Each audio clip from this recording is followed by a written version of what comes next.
Kalau menurut saya, kata kunci dalam Prabowo ini, Prabowo harus mampu melepaskan hubungan politik emosionalnya dengan Jokowi. Prabowo ini adalah orang yang tidak pendam, orang yang tidak memiliki dendam, orang yang tidak memiliki kebencian turun-temurun pada orang itu. Tapi adalah dia benar-benar selesai. Oleh karena itu, memasukkan Gatot Nurmantio, memasukkan Anies, memasukkan Ganjar dan PDIP sana, ini adalah rekonsiliasi untuk memperkuat pemerintahnya Prabowo.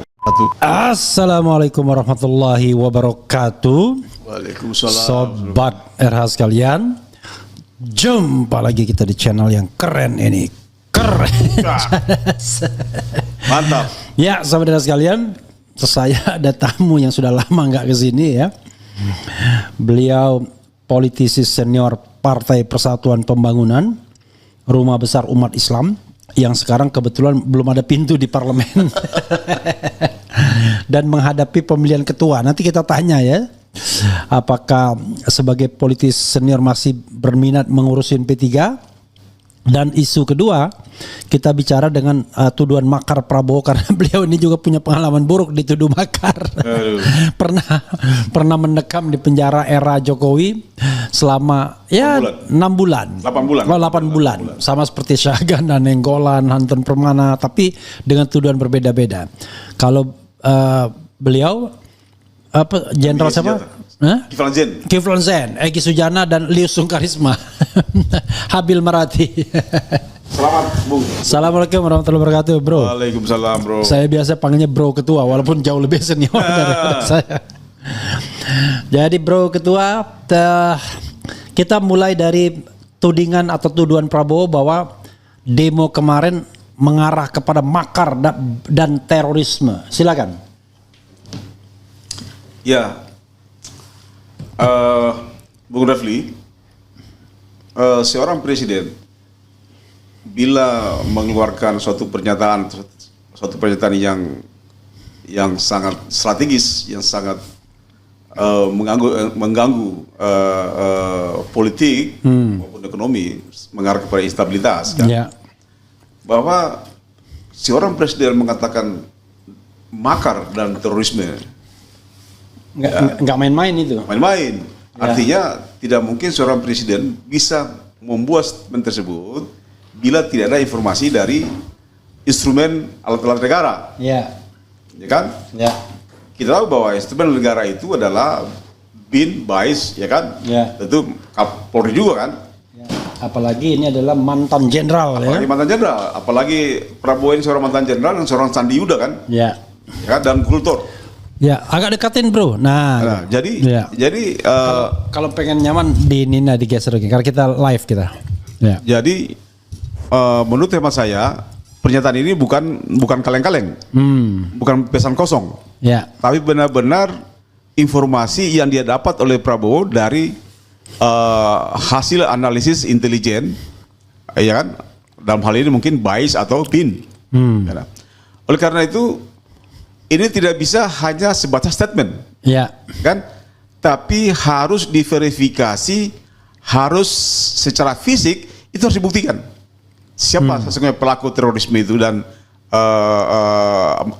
makar, Ya. kan?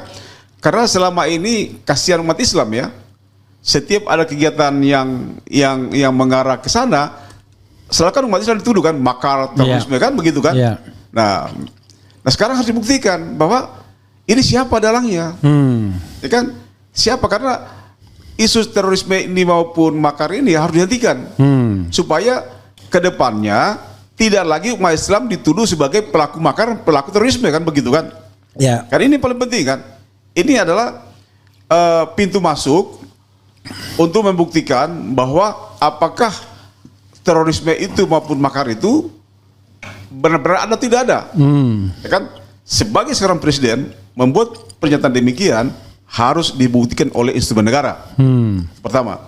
Yang kedua, Bung Dovili, yang paling strategis juga, poin-poin yang paling penting, bahwa KIB ini memiliki jaringan komunikasi dan informasi kepada sekitar 600 kampus Indonesia. Ya kan? Kita berinteraksi dengan mahasiswa KIB kan? Bung Rafli tahu itu. Jadi ketika kami berbicara sama mereka, saya hakul yakin bahwa tidak mungkin mahasiswa pelaku makar, pelaku terorisme maupun pelaku pembakaran. Itu tidak mungkin mahasiswa. Ya. Ya kan? Ya. Karena mahasiswa itu dia adalah basicnya kan intelektual kan. Ya. Basicnya adalah berbicara secara kaidah-kaidah ilmiah dan hukum. Dan rasanya tidak mungkin juga Tidak mungkin. aktivis NGO yang saat yang kritis, nggak mungkin juga. Jadi adalah untuk membuktikan itu, pertama adalah kita harus ignore bahwa itu bukan mahasiswa, ya kan? Ya. Ya kan harus kayak itu kan, kita harus ignore kan, kita nolak bahwa pelakunya bukan mahasiswa, pelakunya bukan buruh, ya kan? Pelakunya bukan NGO. Lalu siapa? Siapa mereka ini? Pembakaran kan jelas kan ada di berita itu, pembakaran pakai baju hitam. Kan kita tahu siapa itu mereka itu. Yeah. Pembakaran halte. Itu kan polisi bisa menyidik, bisa melakukan penyelidikan siapa yang melakukan pembakaran itu. Supaya kita pingin hidup tenang di negeri ini gitu kan. Yeah. Ya kan?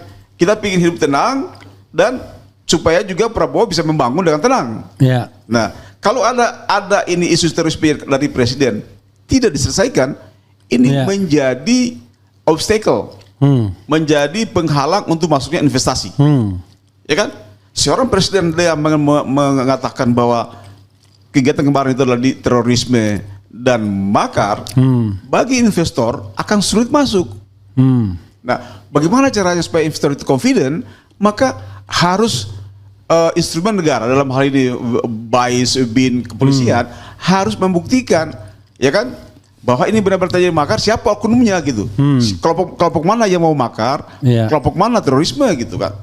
Nah ini harus dibuktikan. Sekira itu yang hal yang paling penting ya. Kemudian bahwa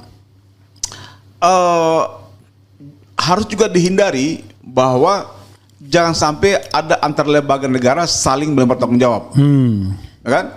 Karena manakala isu terorisme ini atau makar ini kan sekarang saling curiga kita kan, jangan sampai membuat antar lembaga saling curiga kan. Nah ini kan juga tidak sehat bernegara, Bung Devil kan, tidak sehat bernegara. Jadi mestinya Prabowo juga kemarin itu jangan dilihat daripada pembakarannya, ya kan, tapi harus dilihat siapa yang bakar. Jangan dilihat output apinya kan, tapi dari mana sumber apinya kan. Nah ini kan harus jadi pelajari Prabowo jangan hanya fokus kepada aparat keamanan yang luka-luka, tapi juga harus lihat juga yang meninggal, berapa orang meninggal kan, kerusakan rumah-rumah, misalnya Sri Mulyani rumahnya dirusak, Sahroni, Uyakuya kan, ini kan tidak mungkin mahasiswa yang melakukan itu kan, bukan mahasiswa, lalu siapa? Nah inilah tugas kepolisian, yang harus menemukan ini harus kepolisian. Ya kan? Selanjutnya juga hal yang paling penting bahwa saya tahu persis, saya lama bergaul dengan Prabowo juga ya. Ya, saya dengan Prabowo lama bergaul. Saya berpisah sama dia ketika 2024 saya dukung Anies. Ya kan?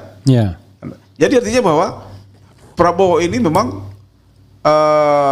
bukan presiden kaleng-kaleng juga gitu. Ya kan? Bukan presiden yang dibiayai oleh oligarki. Ya kan?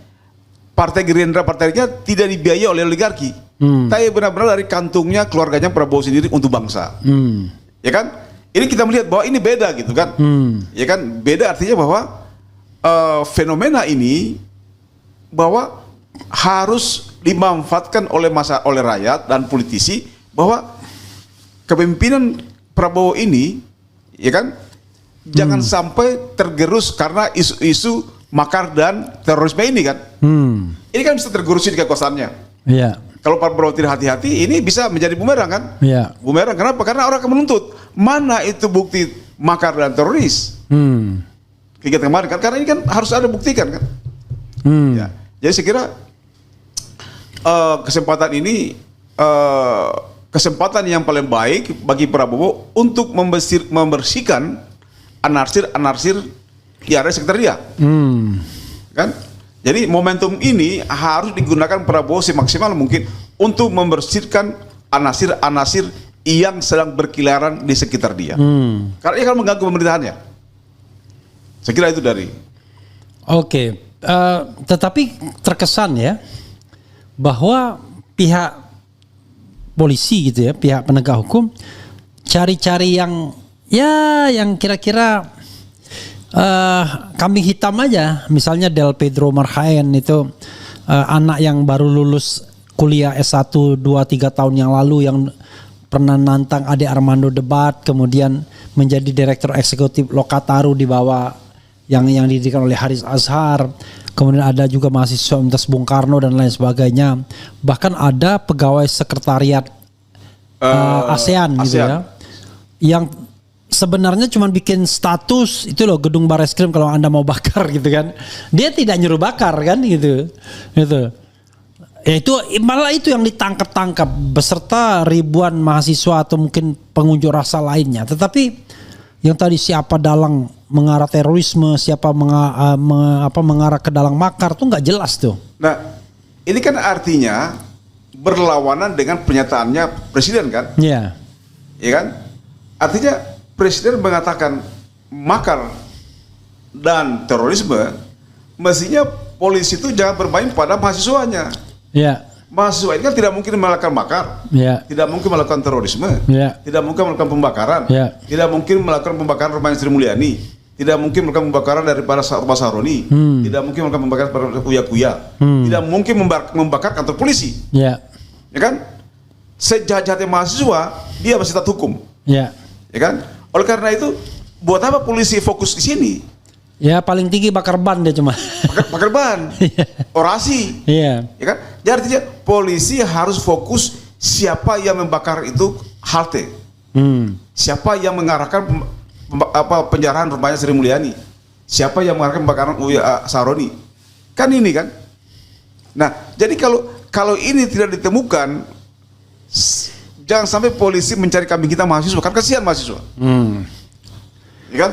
Ya, soal kambing hitam itu ya, Bro sendiri kan sudah pernah merasakan di kambing hitam kan ketika tahun 2019 ada tudingan makar juga. Yang kemudian Bro kena, Kiflan Zen kena, kemudian Lius Sungkarisma kena, Egy Sujana kena. Kalau untuk Lius sama Egy Sujana bahkan sampai sekarang kasusnya nggak jelas tuh, digantung begitu aja. Masih tersangka kan? Iya, digantung lah pokoknya. Gantung, ya. Walaupun Lius sudah meninggal, sudah selesai berarti. Egy yang belum. Kalau Kiflan Zen sempat juga ditahan atau divonis gitu. Ya, bareng. Bro. Jadi pada waktu itu gimana konstelasinya? Kok kurang lebih sama aja? Ya, hampir mirip. Ya. Kasus di 2019. Ya. Itu kita demo-demo di Bawaslu kan? Iya. Ya, itu waktu memperjuangkan Prabowo kan, keadilan suara itu kan. Iya. Soal kecurangan pemilu. Ya. Terus saya pun dituduh membiayai pembeli senjata, membunuh jenderal, membunuh ini kan termasuk katanya membunuh Wiranto, Budi Gunawan, LPP, Budi Gunawan, kan, Yunarto Wijaya. Ini kan ini tuduhan-tuduhan yang nonsen. Iya. Ya kan? Iya. Jadi saya hari berpikir, ini apa? Saya sambil benar-benar kan? Iya. Ini apa hubungannya dengan saya dengan Kiflan Zen gitu kan? Iya. Oh, karena ada pengakuan bahwa saya memberikan uang kepada Kiflan Zen. Iya. Tahu berapa biayanya? Berapa? Dituduh biaya itu $15.000. Iya.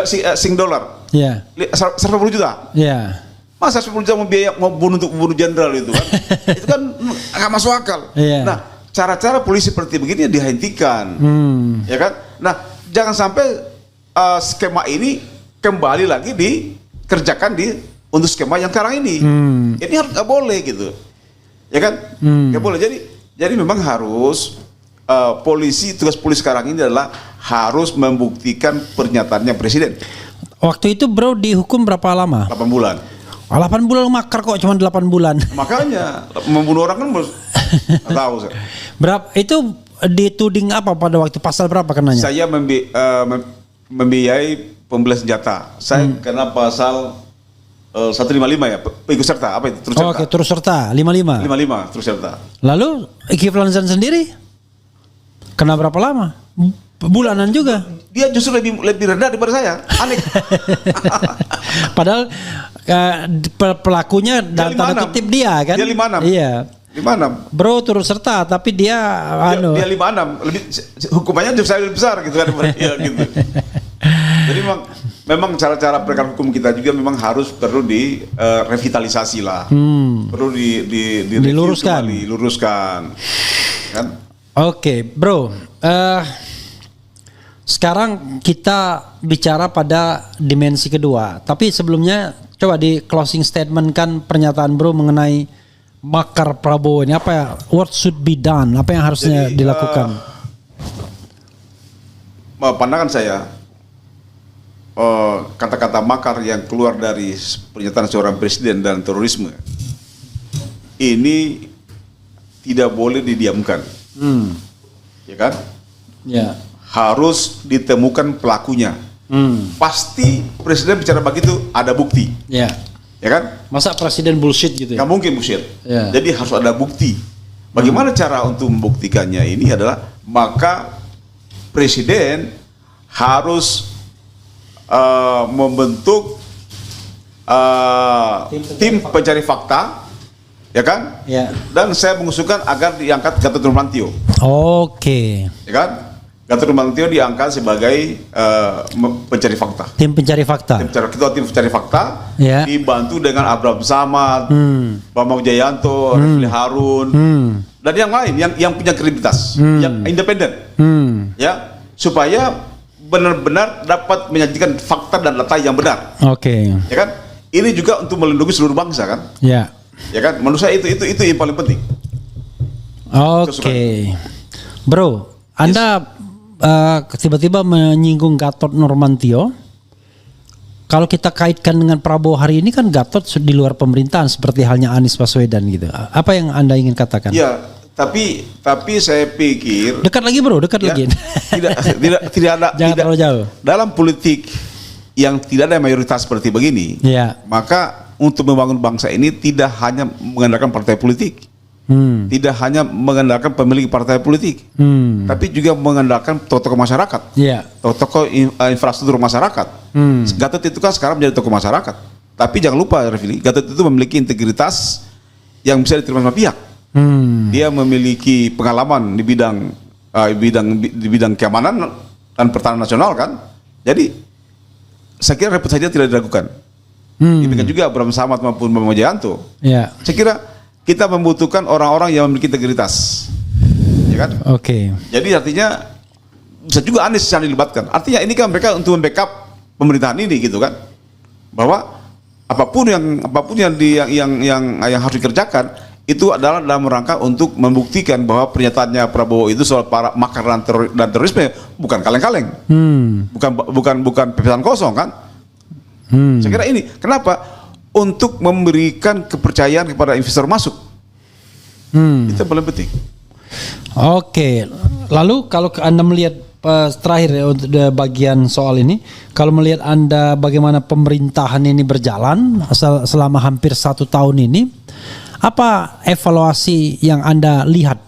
Kalau saya melihat jajaran kabinet, orang yang mungkin perlu direkrut lagi, orang yang perlu dicopot, kemudian siapa yang bertanggung jawab terhadap kerusuhan kemarin, ada juga isu copot Kapolri dan lain sebagainya, banyak sekali. Silakan. Kalau menurut saya, kata kunci dalam Prabowo ini, Prabowo harus mampu melepaskan hubungan politik emosionalnya dengan Jokowi. Ya kan, hubungan kemanusiaannya tetap silaturahmi tetap jalan, ya. mantan presiden, kan?